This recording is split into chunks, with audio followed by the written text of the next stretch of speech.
একজন লোক জঙ্গলে গেছে, জঙ্গল থেকে ফিরে আসার সময় দেখে যে রাস্তার পাশে একটা বাঘের বাচ্চা। তো বাঘের বাচ্চাটাকে সে পেয়ে কোলে করে বাড়িতে নিয়ে আসছে।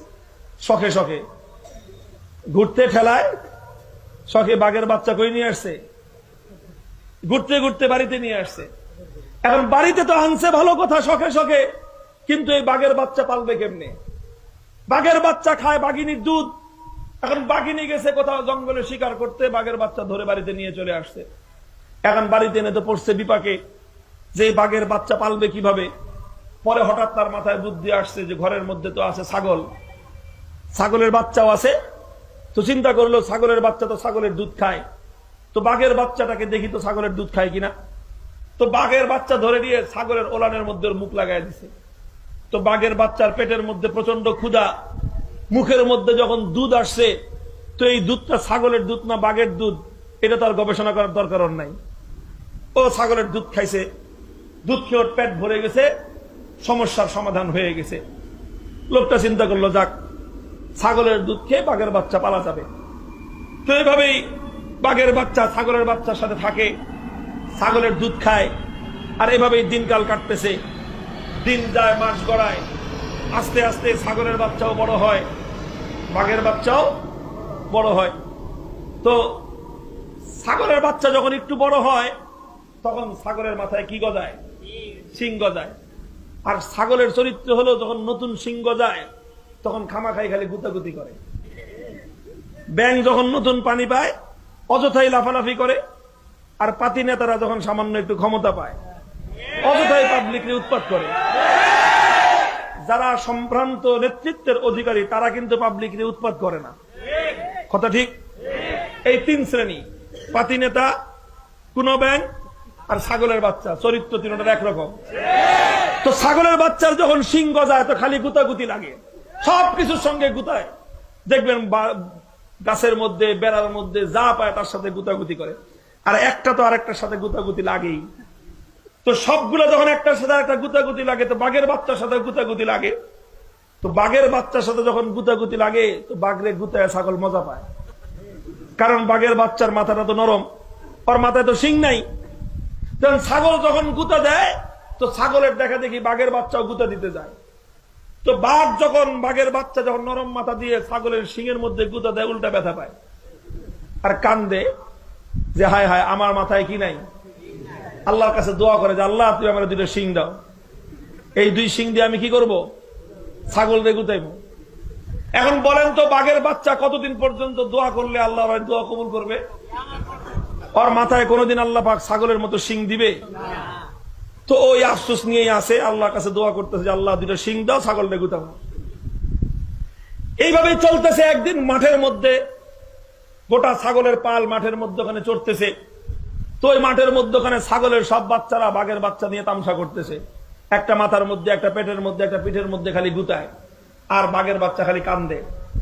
দূর থেকে বড় একটা বাঘ এই দৃশ্য দেখছে, দেখে তো বাঘের মাথা খারাপ, যে কোন যুগ আইলো এটা? যুগটা কি? ছাগলের বাচ্চা বাঘের বাচ্চা নিয়ে খেলতেছে, আর বাঘের বাচ্চা ছাগলের গুতা খেয়ে কান্দতেছে।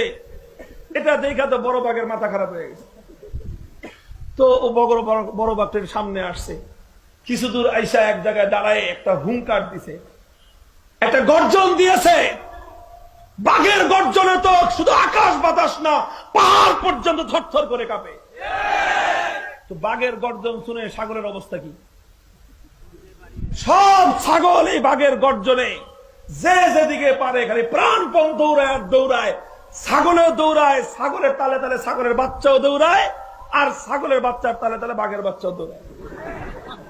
তো বড় বাঘটা পিছন দিক থেকে দৌড়ে আসছে। আজকে সে কোনো ছাগল শিকার করতে আসে নাই, আজকে আসছে স্বজাতির মর্যাদা রক্ষা করতে। পিছন দিক থেকে বাঘের বাচ্চাদের খাবলা মেলা ধরছে। দুটা জিগায়, কিরে তুই দৌড়াস কেন? ছাগলে দৌড়াই, এই জন্য আমিও দৌড়াই। তাহলে ছাগল তো দৌড়াইবেই। বাঘের গর্জন শুনবার পর দুনিয়াতে কোন ছাগল তার আপন জায়গায় দাঁড়ায় থাকবে হিম্মত আছে? ছাগলের তো আত্মা শুকায় যায় বাঘের গর্জন শুনলে, এই জন্য দৌড়ায়। তুই দৌড়াস কেন? তোমার আওয়াজ শুনে তো আমারও বুক শুকায় গেছে, এত জোরে মানুষ আওয়াজ করে। তো বাঘে বুঝতে পারছে যে ওর সমস্যাটা আসলে কোথায়, কেন ওকে নিয়ে ছাগলের বাচ্চা খেলতেছে।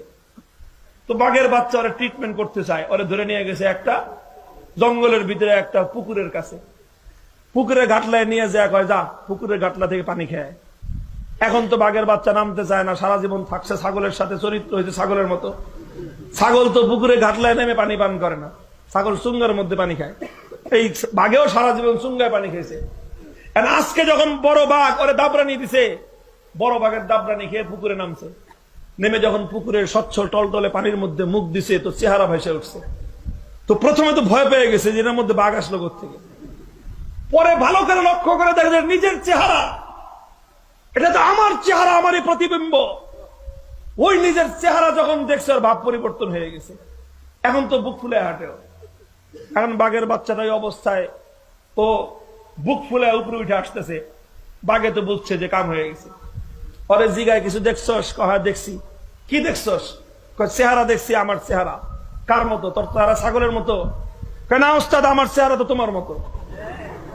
এবার লাইনে আসছে, দেখ তোর চেহারা হলো আমার মতো, তুই আর আমি হলাম এক জাত, আর আমাদের জাতের নাম হলো বাঘের জাত। আল্লাহ পাক বাঘের জাতকে ছাগলের গুতা খেয়ে কান্দাকাটি করবার জন্য সৃষ্টি করেন না। তুই বলদের বাচ্চা বলদ, তুই কান্দাকাটি করস যে আল্লাহ পাক তোরে শিং দেয় নাই। তুই দোয়া করতেছিস আল্লাহ তোরে কবে শিং দিবে, আর শিং দিয়ে তুই ছাগলে গুতাইবি। বলদ জানি কথাকার, কিয়ামত পর্যন্ত কোন বাঘের মাথায় সিংহ যাবে না। আরে ছাগলের শক্তি হলো সিংহের মধ্যে, বাঘের শক্তি আল্লাহ পাক তার সিংহের মধ্যে দেন নাই। বাঘের শক্তি ওর পাঞ্জার মধ্যে, বাঘের শক্তি ওর দাঁতের মধ্যে, আর বাঘের প্রভাব হলো হুঙ্কারের মধ্যে। আরে বাঘের বাচ্চা, তুই নিজের স্বকীয় পরিচয়ের উপর দাঁড়িয়ে একবার তোর আপন শক্তিতে শুধুমাত্র একটা হুঙ্কার দে, তোর এক হুঙ্কারে তামাম পৃথিবীর সমস্ত ছাগলগুলো পালানোর পথ খুঁজে পাবে।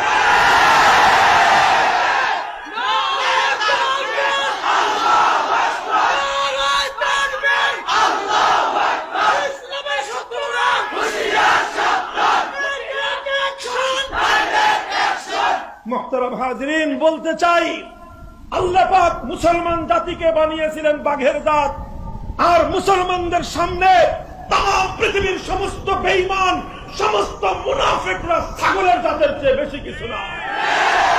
ছাগলের শক্তি থাকে ওর সিংহের মধ্যে। কাফের মুশরিক বেঈমানদের শক্তি আছে দুনিয়ার জাহিরি শক্তির মধ্যে। কাফের মুশরিক বেঈমান আর মুনাফিকদের শক্তি দুনিয়ার আসবাবের মধ্যে।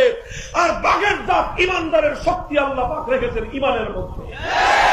আর ঈমানদাররা যদি কিয়ামত পর্যন্ত খোদার কাছে দোয়া করে যে আল্লাহ তুমি আমারে ছাগলের মতো শিং দাও, কোশ্চিন কালেও বাঘের দোয়া কবুল করে আল্লাহর মাথায় শিং দিবেন না।